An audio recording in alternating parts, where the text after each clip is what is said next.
모든 이혼에는 분명히 모든 소득에는 목적이 있다. 이런 말씀으로 은혜를 나누기로 합니다. 무한도전이라고 하는 우리 청소년들이 또 어린아이들이 아주 좋아하는 예능 프로그램이 있습니다. 웃으면서 즐기는 그런 예능 프로그램이 있습니다. MBC에서 토요일인가요? 이렇게 하는 프로그램입니다. 2014년도 11월 22일 날 방영된 프로그램의 그 제목이 쩐의 전쟁이었습니다. 쩐은 이제 돈을 의미하는데 돈의 전쟁이었습니다. 예능인 그 4명에게 각자 5명인가요? 각자 100만 원의 돈을 자본금을 주고 하루 24시간 동안 그 돈을 투자해서 이윤을 남기라는 그런 프로그램이었습니다.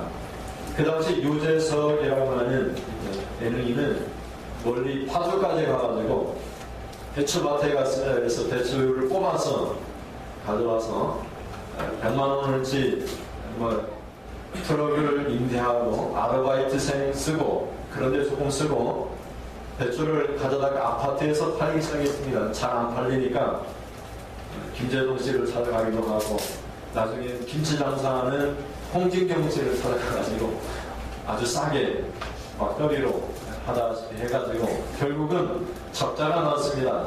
7만 5천 원 투자해서 돈을 적자를 냈습니다.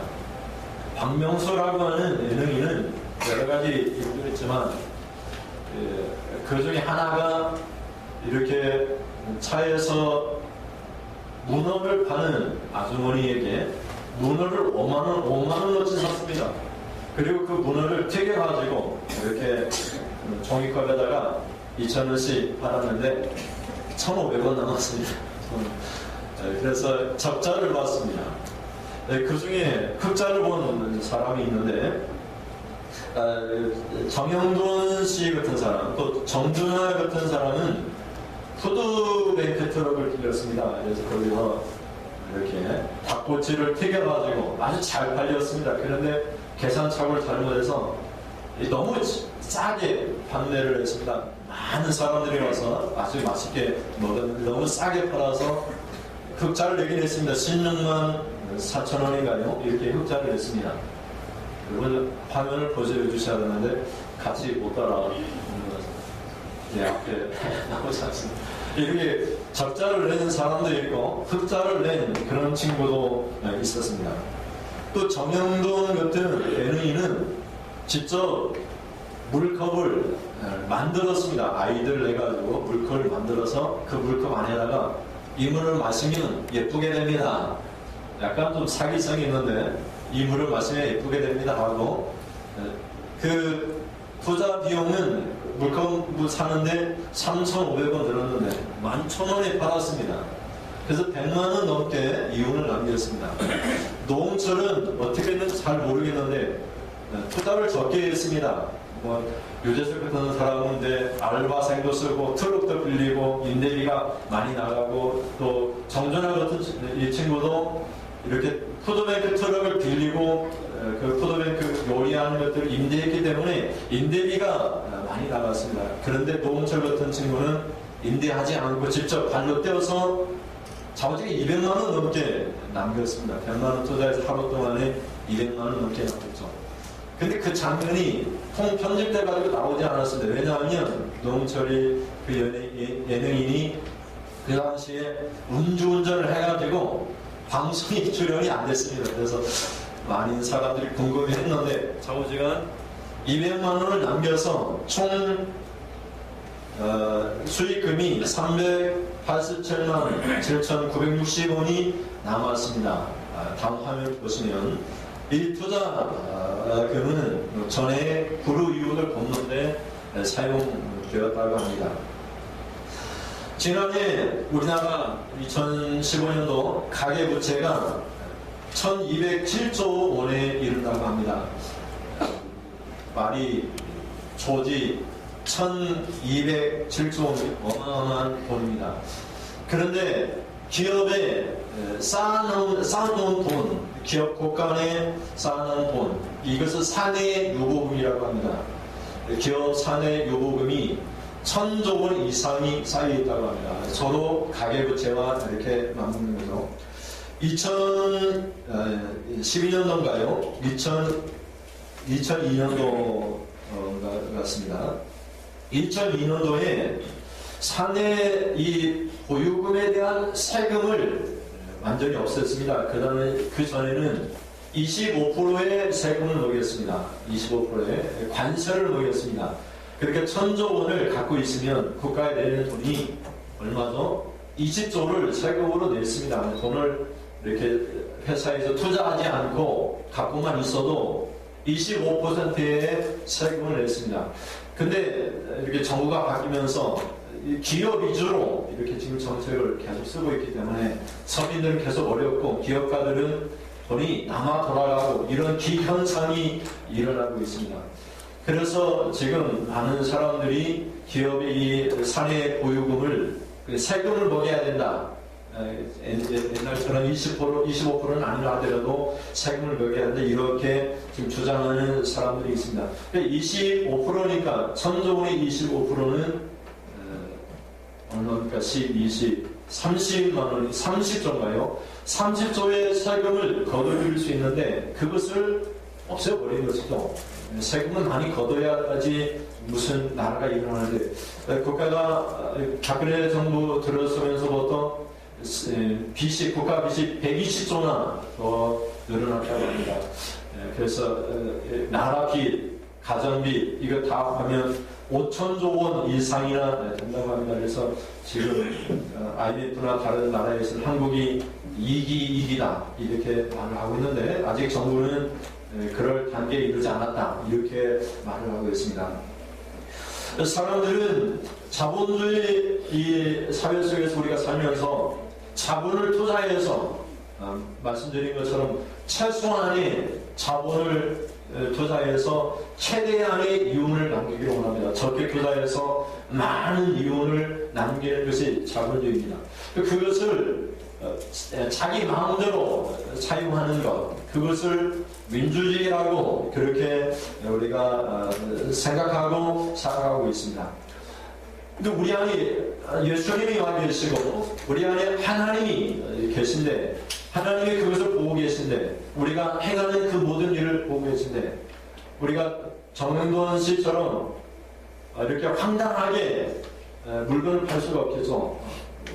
지나치게 많은 덤핑 처리할 수가 없겠죠. 우리 안에 하나님이 계시고 예수님이 보고 계신데 그렇게 할 수가 없겠죠. 우리가 많은 돈을 벌었는데 우리 안에 계신 예수님이 보고 계신데 나만을 위하여 그 이윤을 사용할 수 없겠죠. 내 안에 하나님이 계신데 하나님 함께 계신데 그 하나님이 나를 보고 계신데 내가 벌어들인 소득을 어떻게 사용할 것인가는 하나님이 기뻐하시는 일에 우리가 관심을 가지고 사용하게 되겠죠. 그래서 우리가 오늘 본문을 통해서 깨닫게 됩니다. 내 안에 하나님이 계시고 그 하나님을 기쁘시게 하는 일에 내 이윤이 사용된다면 우리가 열심을 내서 우리가 더 많은 이윤을 남기고자 하는 그런 열정이 생기겠죠. 그래서 첫째, 이윤에는 목적이 있는데 첫째, 이를 접근하는 자세가 달라져야 된다는 것입니다. 우리 학생들에게는 공부하는 자세가 달라져야 됩니다. 그래서 옛날에는 공부하면 남 주냐 그랬는데 요즘은 그렇게 말하지 않죠. 공부해서 남 주자, 많이 공부해서 남을 주자 이렇게 얘기합니다.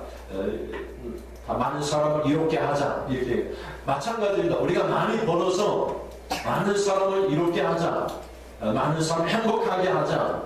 이것이 우리 안에 계신 하나님이 기뻐하시는 그런 모습입니다. 그래서 이를 접근하는 자세가 중요한데 17절을 보면 어떻게 일에 접근합니까? 17절을 같이 읽어보시겠습니다. 힘있게 허리를 묶으며 자기의 팔을 강하게 하며 허리를 묶는다는 것은 허리는 힘을 상징하지 않습니까? 그래서 앞에 힘있게 이렇게 표현하고 있습니다. 일을 할 때에는 아주 강한 투지, 마음가짐, 나는 결코 이 일을 중단하지 않고 포기하지 않겠다고 하는 그런 강한 의지를 보여주고 있는 것이죠. 우리가 읽는 이 본문의 말씀은 현숙한 여인에 대한 말씀입니다. 10절을 보면 누가 현숙한 여인을 찾아왔겠느냐 그의 값은 진주보다 더하니라 이렇게 말을 합니다. 현숙이라는 단어는 지혜입니다. 지혜로운 사람 이 사람은 값진 진주보다 더 가치가 있다 이런 말입니다. 근데 지혜는 예수 그리스도를 의미합니다. 예수 그리스도를 우리가 영접하면 예수 그리스도의 지혜가 우리에게로부터 나옵니다. 그래서 우리가 지혜로운 현숙한 그리스도인이 되어지게 되는 것이죠. 예수를 믿으면 이 믿음이라고 하는 것은 교리적인 믿음이 아닙니다. 지식적인 믿음이 아니고 믿음이라고 하는 것은 내가 영접한 예수님과 함께 교제하고 사귀고 대화하고 살아가는 것입니다. 그래서 그것을 믿음 생활이라고 얘기하는 것입니다. 여러분 예수님이 하늘로 승천하시면서 제자들에게 말씀하실 때 마태복음 28장 20절을 보면은 내가 세상 끝날까지 항상 함께 있으리라 이렇게 말씀합니다. 같이 한번 읽어보시겠습니다. 마태복음 28장 20절 내가 너희에게 공부한 모든 것을 가르쳐 지키게 하라. 볼지어다 내가 세상 끝날까지 너희와 항상 함께 있으리라 하시니라. 예수님은 하늘로 올라가셨습니다.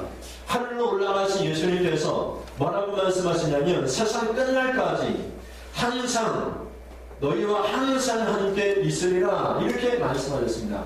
그러니까 우리가 예수님을 믿으면 그 예수님의 영이 우리 안에서 항상 함께 있는 것입니다. 그래서 항상 함께 하신 하나님께서 어떻게 하면 이윤을 남길지 그 지혜를 가르쳐 주시는 것입니다. 어떻게 하면 많은 이윤을 남겨서 또 예수님이 기뻐하는 일을 위해서 사용할 수 있을지 예수님이 가르쳐 주시는 것입니다. 그것을 믿음 생활이라 이렇게 말을 하는 것입니다. 예수님이 탄생하시기 전에 하늘의 천사들이 군단을 이루어서 나타났습니다. 천군의 군사들이 나타나서 예수님의 탄생을 예고합니다. 그래서 하시는 말씀이 예수님의 이름을 임마누엘이라 하라 말씀하십니다. 이것은 하나님 우리와 함께 하신다 이런 말이죠. 예수님은 우리와 함께 하시는 하나님이십니다. 그 예수님을 우리가 믿는 것입니다. 마태복음 1장 23절을 보시면 같이 읽어보시겠습니다. 보라 처녀가 잉태하여 아들을 낳으리니 그의 이름을 안 보이십니까? 안 보여요? 안 했어요? 제가 읽을 테니까 따라하시기 바랍니다. 그의 이름을 임마누엘이라 하리라 하셨으니 우리와 함께 계시다 합니다. 따라할 줄 모르세요? 하나님이 우리와 함께 계시다 합니다. 시작. 하나님이 우리와 함께 계시다 합니다. 예수님의 이름의 뜻이 있습니다. 예수님의 이름의 뜻은 구주다. 구주. 자기 백성을 자기의 죄에서 구원하실 분이다. 그게 예수님의 뜻입니다. 근데 예수님의 또 다른 이름은 임마누엘입니다. 임마누엘은 엘은 하나님이야. 하나님. 임마는 함께 이름입니다. 그러니까 임마누엘은 하나님이 우리와 함께 계시다 이런 말이에요. 예수님이 이 땅에 오셔서 예수님이 우리와 함께 하신 하나님이십니다. 그런데 하늘로 올라가시면서도 또 말씀하십니다. 이 처음과 예수님이 탄생하시기 전부터 예수님이 성찬할 때에도 똑같이 하시는 말씀이 예수님이 항상 함께 너희와 항상 함께 있으리라고 하는 말씀입니다. 그 믿음이라고 하는 것은 우리가 믿는 예수님이 부활하신 예수님이 우리와 함께 있는 것입니다. 우리와 함께 있으면서 우리 하는 일을 도와주십니다. 그래서 성령님을 가르쳐 보혜사라 옆에서 도와주시는 분이라. 파라클레토스라고 하는 이 말은 파라는 옆에서 이런 말이에요. 클레토스는 돕는다 이런 말이에요. 돕는다 보호한다 이런 말이에요. 근데 성령님은 파라클레토스가 되셔서 옆에서 도와주시는 분입니다. 그러니까 여러분이 어려우면 뭐라고 얘기합니까? 도와주세요 그럽니다. 물에 빠져가면 어떡합니까? 헬프미 도와주세요 그럽니다. 불 속에 들어가면 어떻게 얘기합니까? 도와주세요 그럽니다. 여러분이 아프면 뭐라고 얘기합니까? 우리 안에 계신 예수님께 도와주세요. 이게 믿음입니다. 믿음. 믿습니다. 우리 안에 계신 예수님께 도와주세요. 예수님의 이름으로 도와주세요. 이렇게 예수님과 대화하는 것을 신앙생활이라 얘기합니다. 사람들은 다 믿습니다. 믿는데 믿음의 생활을 하지 않습니다.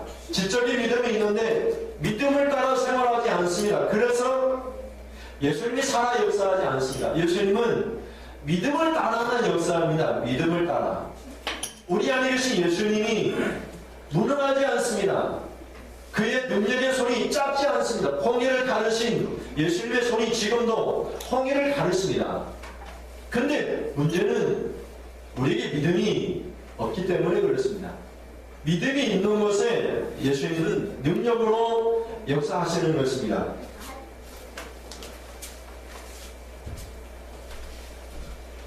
그래서 예수님이 보시는 것은 믿음입니다. 믿음.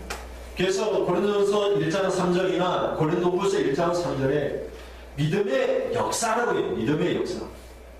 예수님이 말씀하실 너희 겨자씨만한 믿음이 있어도 산을 내말려 바다에 던지고라 하면 그 산이 순종할 것이라고 했습니다.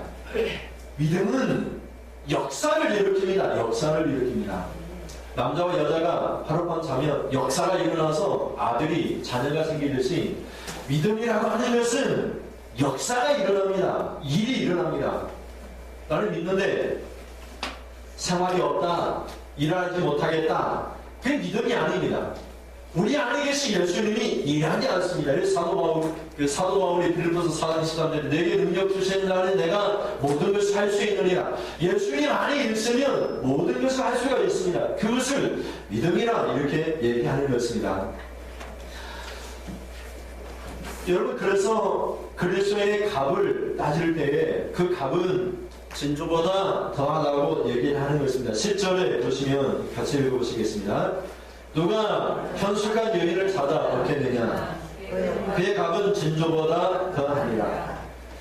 예수님을 영접한 그리스도인의 가치는 얼마나 가치가 있느냐? 여러분의 가치가 아닙니다. 여러분 안에 계신 예수님의 가치입니다. 예수님의 가치는 말로 따질 필요가 없죠. 예수님의 가치는 진주보다 더하죠. 예수님의 가치는 진주보다. 그래서 우리는 질그릇입니다. 흙으로 만든 질그릇입니다. 이 질그릇의 법에 예수 그리스도를 담았습니다. 그래서 우리는 법의 그릇이 되었습니다. 이 법의 그릇이 가치가 얼마나 겠습니까? 질그릇은 아무것도 아닙니다. 이 안에 가진 법회가 가치가 있는 것이죠. 지난주 오후에 말씀을 드리면서 이 세상에 가장 가치가 있는 값어치가 나가는 보석이 레드 다이아몬드라고 말씀을 드렸습니다. 1캐럿의 가치가 1억이 넘는다 이렇게 말씀을 드려서 이 세상에서 제일 큰 레드 다이아몬드의 크기가 5.5 캐럿인가 되는데 그 가치가 80억이 넘게 낙찰이 되었다고 합니다. 그 값어치를 다이아몬드를 이 질그릇에 담으면 이 질그릇 자체가 다이아몬드의 가치를 하는 것입니다.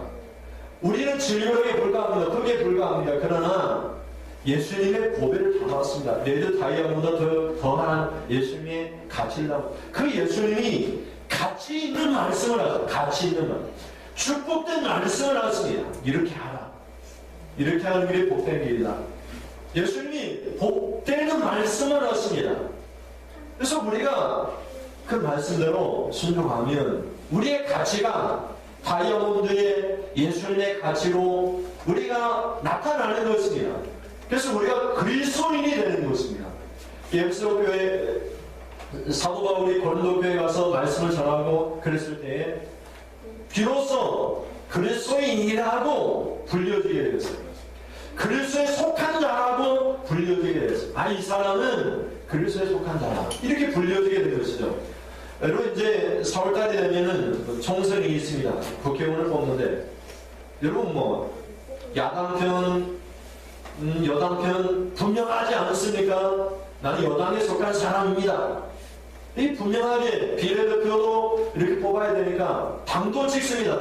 당을 찍을 때 여러분 이제 경상도 지역에 다 여당을 찍지 않습니까? 여당에 속한 사람입니다. 우리는 지금 어떤 사람이냐? 세상에 속한 사람이 아니라 그리스도께 속한 사람이야. 그렇게 남들에게 속한 사람이 아니야. 그리스도께 속한 사람이야. 우리 다이가 여기 앉아 있는데 다이가 예수님이 있습니다. 그러면 엄마 아빠에게 속한 아이가 아니라 예수 그리스도에 속한 사람, 예수 그리스도의 것입니다. 그래서 다이는 보배가 됩니다. 보배. 엄마 아빠에게 속한 자녀라면 엄마 아빠의 그런 존경 그런 것만 받을 것입니다. 근데 예수를 믿으니까 보배가 된 것입니다. 그리고 그 예수님이 우리에게 말씀하시는 것입니다. 근데 그 예수님을 기쁘게 하는 일을 우리가 하는데 아니, 하기 싫다. 내 영광을 위해서 영광이 안 되니까 못하겠다. 그렇게 하지 않는 것입니다. 그래서 예수 그리스도가 내 안에서 일하게 하시니까 허리를 단단히 허리를 묶고 하려다가 힘을 불끈 쥐고 일을 하는 것입니다. 그것이 일을 접근하는 그리스도인의 자세인 것입니다. 여기 예수님이 손님으로 여러분의 집에 오시면 그 예수님을 영접하고 부담이 되겠습니까? 물론 부담이 될 수 있습니다. 보통 손님들은 그렇습니다. 그러나 우리 예수님은 오셔서 우리를 돕기 위하여 오셨어요. 돕기 위하여. 우리의 필요를 채워주기 위하여 오셨습니다. 주님이 우리의 사정을 보시고 우리 가정의 거실에 계시면서 우리 일일이 보십니다. 그분을 느끼고 그분이 우리에게 질문을 던지면 내가 네게 무엇을 주기를 원하느냐? 그 주님께 주님 내가 이것을 원합니다. 그렇게 말하면 예수님이 채워주시기 위하여 거실에 앉아 계신 것입니다. 우리 마음의 거실에 와 계신 것입니다. 그분을 느끼고 그 예수님께 우리가 그 이름으로 하나님 앞에 부르짖습니다. 그런데 그 뜻이 하나님 뜻에 맞으면 중언부언하지 않고 하나님 뜻에 분명히 맞으면 예수님이 하나님의 영광을 위하여 들었습니다. 우리가 기도할 때 중언부언하지 말라 이렇게 우리가 말씀을 드렸습니다. 중언부언이라는 말은 다른 것이 아닙니다. 중언부언이라는 하는 것은 춤을 외운다 그런 말이 아닙니다. 목적이 없다는 것이에요. 목적이 없다는 거예요. 제가 저번에도 말씀드렸죠. 아픈 사람이 있습니다. 그래서 목사님 기도해 주세요 부탁합니다. 그러면 제가 질문을 던집니다. 이 병을 기도해서 예수님 고쳐주시면 당신의 몸을 가지고 어떻게 하시겠습니까? 질문을 던졌습니다. 그랬더니 그냥 살지요. 그냥 살지요. 지금 죽거나 나중에 죽거나 그냥 살아서 뭐 하세요? 분명한 목적이 있어야 됩니다. 지금까지 자기 자신의 평생을 살아왔다면 조금이라도 하나님을 위해 살겠습니다. 그런 분명한 목적이 있어야 됩니다. 예수님은 주기도문을 가르쳐주시면서 너희는 이방인처럼 그렇게 기도하지 말고 너희에게 구하기 전에 있어야 할 것을 다 아신다 그렇게 말씀하십니다. 우리는 분명히 기도할 때에도 목적이 있습니다. 우리 안에 계신 예수님의 이름으로 기도하는데 목적이 있죠. 우리가 박근혜 대통령의 이름으로 왔습니다. 이 경상도 대구 지역에 왔습니다. 사람들이 국회의원으로 나온 사람들이 뭐라고 얘기하냐면 나는 진실한 사람입니다. 진박입니다. 누구 이름으로 왔습니까? 박 이름으로 왔어요. 박. 그래서 진박이라 얘기해요. 그러면은 박근혜 대통령의 이름을 모독하는 일을 한다면 그게 얼마나 우습겠습니까? 우리 예수님의 이름으로 기도하는데 예수님의 뜻과는 전혀 다른 기도를 하고 있다면 그게 얼마나 우스운 일이겠습니까? 예수님의 이름으로 기도하면 예수님의 영광이 되는 것을 구해야죠. 하나님 내가 하는 일 돈을 많이 버는 것이라면 많이 벌어서 내가 마음껏 쓰고 주님이 기뻐하는 일을 하겠습니다. 그런 분명한 목적이 있어야지 예수님의 이름으로 기도하는 것이죠. 교회 부흥되기를 원합니다. 왜 부흥되기를 원하는데 죽은 영을 살려내야 되기 때문에 그렇게 목적이 있어야 되는데 교회가 부흥돼가지고 내가 목사니까 목사가 이름을 좀 날리고 큰 교회로 옮기기 위해서 교회가 부흥되기를 원합니다. 그러면 이거 목적이 없는 거예요. 잘못된 기도죠. 예수 이름으로 기도하는 것이 자기 이름으로 기도하는 것이죠. 예수님 내 안에 계시고 그 예수님의 이름을 위하여 우리가 일하게 되면 일하는 사람은 그렇게 일하지 않습니다. 내 이름을 위하여 내 명예를 위하여 일하는 사람은 내 명예가 되지 않기 때문에 일하는 것이 힘들고 어렵고 일하기도 싫습니다. 그러나 예 안에 계신 예수님의 이름으로 일하는 사람은 무슨 일을 하든지 간에 허리를 힘있게 동이고 발에다 불끈 힘을 주고 일을 합니다. 왜? 내 안에 예수님이 계시고 그 예수님을 기쁘게 하는 일인데 내가 이 일을 해서 이윤을 남겨서 예수님을 기쁘게 하는 일을 해야지. 나 먹고 잘 살기 위해서 자본주의 사회에서 내가 번 것을 내가 쓴다 그런 것이 아니라 나와 함께 계시는 예수님을 위하여 기쁘게 하는 일을 하겠다. 이것이 신본주의입니다. 성경이 우리에게 권면하는 그런 말씀인 것입니다. 여러분 우리가 축도를 할 때에도 고린도후서 13장 13절을 보면 같이 읽어보시겠습니다. 주 예수 그리스도의 은혜와 하나님의 사랑과 성령의 교통하심이 너희 우리와 함께 있을지어다. 우리가 마지막 예배 순서에 축도를 합니다. 미국 사람들은 예배 시간에 다 빠져도 축도 시간에는 참석한다고 합니다. 다 빠져도 축도는 받아야 되겠다는 것이죠. 이 축도가 가장 중요하다 이렇게 얘기해요. 말씀 다 듣고 축도 안 받으면 예배 안 드린 것이다 이렇게까지 얘기합니다. 근데 이 축도 내용이 뭡니까? 예수님이 은혜, 하나님의 사랑, 성령의 교통하심이 지금부터 영원까지 함께 있는 성삼위 하나님이 여러분 가운데 함께 있는 내가 혼자 가는 것이 길이 아니고 나 혼자 환란하게 가는 길이 아니고 예수님과 함께 가는 길, 그 예수님이 나를 보시고 그 예수님을 기쁘게 하고 그 예수님의 이유를 남기게 하시고 그 예수님을 기쁘게 하는 일을 하는 것, 그걸 믿음 생활이다 이렇게 얘기합니다. 근데 성령의 교통하심이라고 하는 이 교통은 원어 헬라어의 코이노니랍니다. 영어로는 펠로십이라고 번역을 했습니다. 그건 교제입니다. 교제. 이명아 나랑 사귀자. 남자와 여자로 사귀는 것이 아니라 성도와 성도끼리 우리 사귀자. 우리 기도 시간 우리 같이 가자. 이 사귀는 것을 우리의 교제, 이걸 교통이라고 합니다. 교통. 성령이 나와 펠로십, 교제하는 것, 그것을 말을 하는 것이죠. 그 예수님은 탄생 여부부터 부활승천하실 때에도 또 우리가 보는 축도를 통해서도 우리가 믿는 예수님, 살아계신 예수님, 부활하신 예수님은 지금부터 계속해서 우리와 함께 계시는 예수님이다.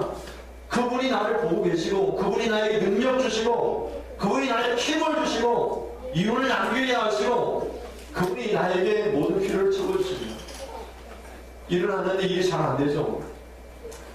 예수님의 이름으로 분명히 기도하세요. 그리고 분명한 목적을 가지고 기도하세요. 하나님 이 일이 이루어지면 내가 내 마음껏 쓰고 주님을 위하여 쓰겠습니다. 분명한 목적을 가지고 기도하십시오. 주님 일 하겠다는데 보고 계시는 주님이 가만히 있겠습니까? 사람 붙여주시고 자본 투자하시고 이 무한도전에서는 100만 원을 투자했습니다. 그것처럼 투자를 합니다. 우리에게 투자를 하는 겁니다. 그래서 이윤을 남기게 하고 그것을 불이웃 돕기도 하고 하나님 나라 세우기도 하고 우리를 위하여 쓰기도 하고 그렇게 하는 것입니다. 하나님은 살아계십니다. 우리 가운데 함께 하시는 분입니다. 나만 흘러가는 믿음의 길이 아니고 살아계셔서 지금 나와 함께 계시는 지혜로 말씀하시는 우리 하나님이신 것입니다. 그래서 우리는 17절에 있는 말씀처럼 힘있게 허리를 묶고 자기의 발을 강하게 하면서 주님이 격려하시면서 힘을 내라, 힘을 내. 너는 목적이 있지 않니? 힘을 내라. 공부 좀 해라. 너는 목적이 있지 않니? 공부해서 남을 주자. 하나님 나라 세우자. 너를 통해서 하나님 나라 세우기를 원한다. 이렇게 우리 성령님께서 우리 안에서 격려하시는 것입니다. 10편 18편 1절을 보면 나의 힘이 되신 여호와여 내가 주를 사랑하나이다 이렇게 고백합니다. 주님 사랑하십시오. 그러면 여러분이 힘이 되었습니다.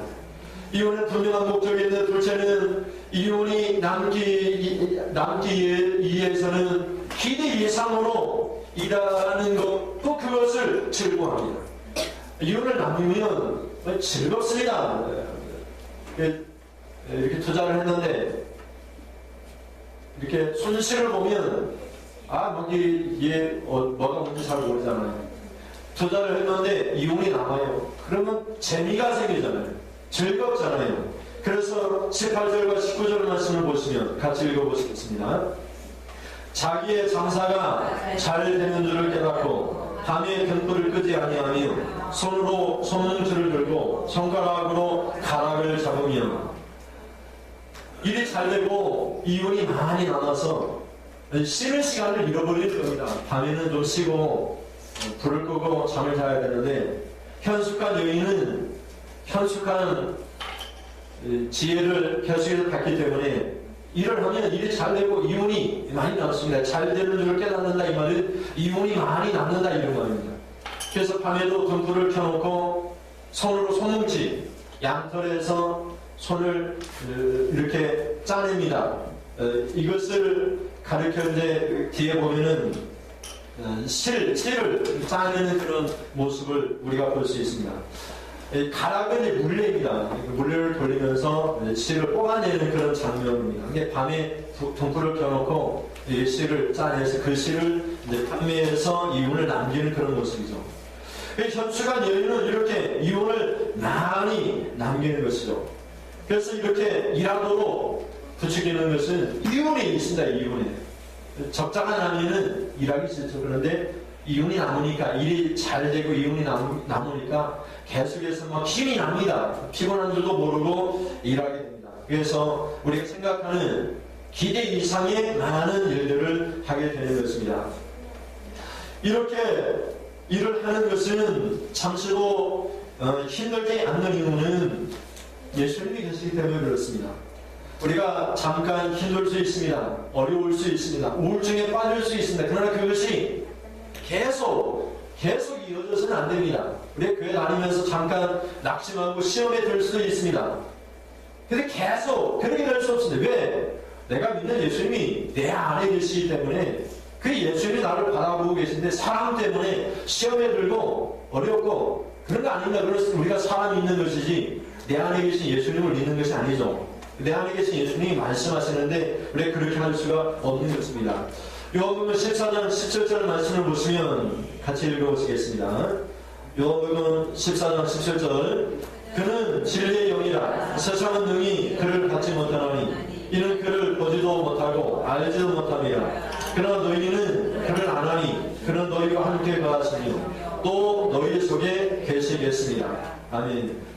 우리 눈에 보이지 않습니다. 그러나 성령님, 보혜사 이 성령님, 진리의 영이신 예수님 우리는 압니다. 이 말은 텐트를 친다 이런 말입니다. 그래서 우리 안에 텐트를 딱 쳐놓고 우리를 보호해준다 이런 말입니다.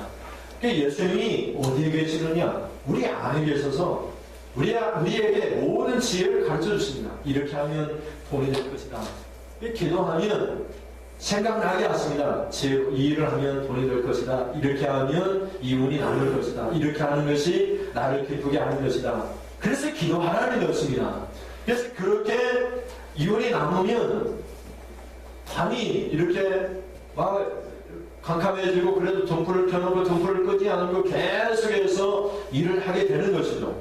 그래서 손으로 손뭉치를 돌리고 실을 따내고 그래서 물레를 돌리면서 이렇게 계속해서 일하는 모습을 보여주고 있는 것입니다.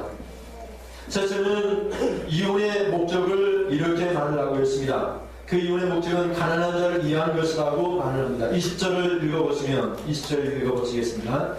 그는 권고한 자에게 손을 피며 궁핍한 자를 위하여 손을 내밀며 아멘.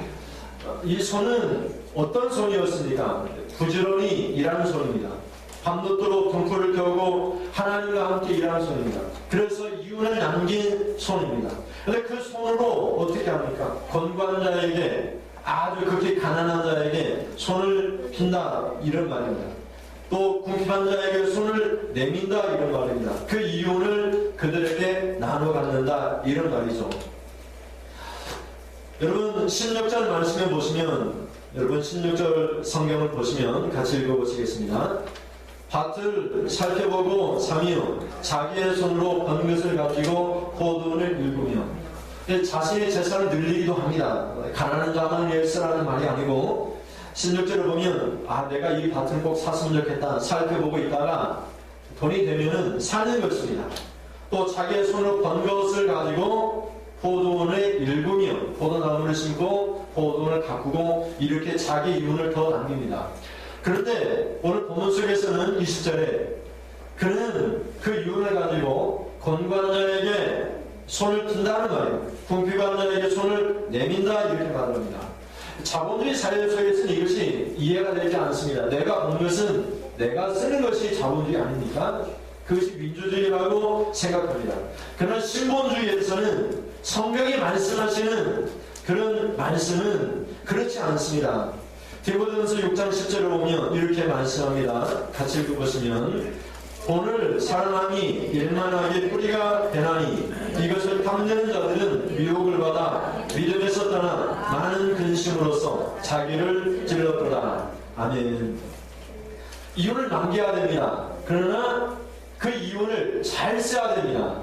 여러분 누리기도 하시고 이렇게 맛있는 것도 드시고 집도 짓고 밭도 사고 포도원도 일구시고 여러분 그 이윤을 가지고 여러분들을 위해서 쓰셔야 됩니다. 자식들 축적해가지고 나눠주는 것도 좋지만 무엇보다 중요한 것은 하나님이 주신 축복을 가지고 여러분이 누리는 것입니다. 그래서 여러분이 누리는 것도 하나님의 축복입니다. 아무것도 누리지 못하고 평생 아끼고 살다가 아무것도 못 가져가는 그런 불쌍한 사람들도 많이 있습니다. 돈을 사랑하지 말고 돈을 쓰라는 겁니다. 돈을 사랑하지 말고 여러분 자신을 위하여 쓰라는 것입니다. 밭을 사기도 하고 포도를 일구기도 하고 옷을 사입기도 하고 쓰라는 것이 여러분이 누리라는 것입니다. 돈을 자꾸만 쌓아놓으면 언젠가는 쓸 것이지 못 씁니다. 죽을 때까지 못 쓰는 것입니다. 그러니까 여러분이 자신을 위하여 쓰고 내가 쓰고도 이게 너무 나한테는 쓰고 과하다. 내가 이렇게 쓰기는 이건 사치다. 내가 하나님 앞에 부끄럽다. 이렇게 여기시면 그것을 가지고 빈궁한 자에게 찾아가서 손을 내밀고 이렇게 나눠 갖는 것입니다. 저번에도 말씀드린 것처럼 삼성의료원의 그 원장 되시는 그 부인 권사님이 그렇게 말씀하셨습니다. 목사님 이렇게 행복해도 됩니까? 이렇게 누려도 됩니까?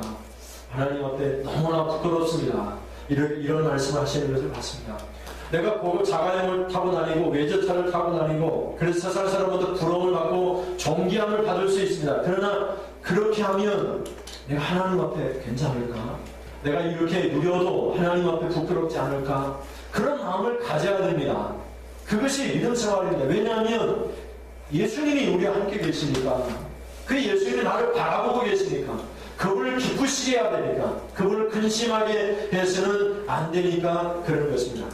이윤을 남겨야 되는데 그 이윤을 사랑해서는 안 됩니다. 그것을 쓸 줄을 알아야 됩니다. 그래서 돈을 사랑함이 일만하게 뿌리가 된다. 모든 악의 근원이 된다 이렇게 말합니다. 돈을 사랑하지 말고 돈을 쓸 줄 아는 그런 지혜로운 사람이 될 수 있기를 주님의 이름을 축원드립니다. 돈을 사랑하게 되면 미혹에 빠져서 믿음에서 떠난다 이런 말까지 하고 있는 것입니다. 그래서 우리는 자본주의 사회에서 자본을 우리가 남겨서 우리만을 위해 쓰는 것이 아니라 우리는 그 자본을 가지고 많은 이윤을 남긴 그 자본을 가지고 마음껏 하나님의 나라를 세우고 이웃을 사랑하고 우리 자신을 위하여 누리는 그런 삶을 살아가는 것입니다. 마태복음 6장 20절을 보면 오직 너희를 위하여 보물을 하늘에 쌓아두라. 거기는 좀이나 동력이 해하지 못하며 도둑이 구멍을 뚫지도 못하고 도둑질도 못하느니라 이렇게 말씀합니다. 보물이 좀이 들겠습니까? 동력이 들겠습니까? 돈이 썩지 않습니다. 이 말은 우리는 썩고 없어진다 이 말입니다. 돈은 그대로 있지만 우리 자신은 그걸 써보지도 못하고 세월이 지나가고 흘러가 버리면 쓰지도 못하고 죽게 된다 이런 말입니다.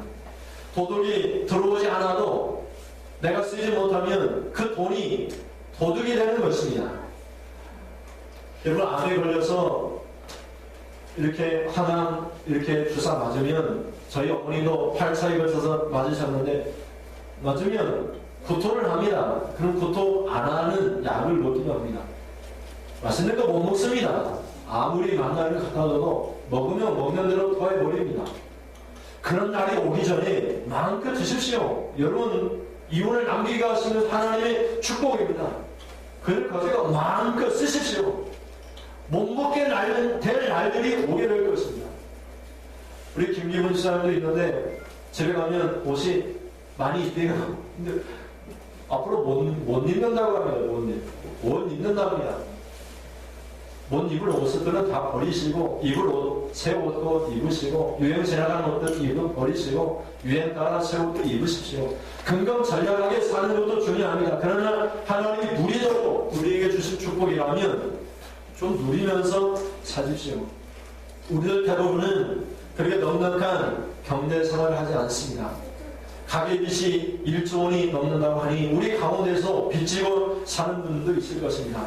그럼 우리의 생활을 잘 점검해 보시면 우리가 빚지지 않고도 이윤을 남기며 살아갈 수 있는 하나님의 축복이 있습니다. 앞으로 여러분 가운데 계신 하나님께서 예수님의 여러분 지혜를 주셔서 여러분이 손으로 무슨 일을 하든지 간에 이윤을 많이 남길 수 있도록 주님 축복해 주시기를 주님의 이름으로 축원을 드립니다. 일을 시작할 때 예수님의 이름으로 기도하시고 일이 끝날 때에도 예수님의 이름으로 기도하십시오.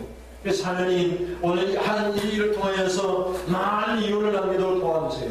이 이윤을 통해 내가 누리면서 베푸면서 주님을 기쁘시게 하는 삶을 살 수 있도록 하나님 도와주십시오. 이렇게 기도하시면서 날마다 승리할 수 있기를 주님의 이름으로 축원을 드립니다.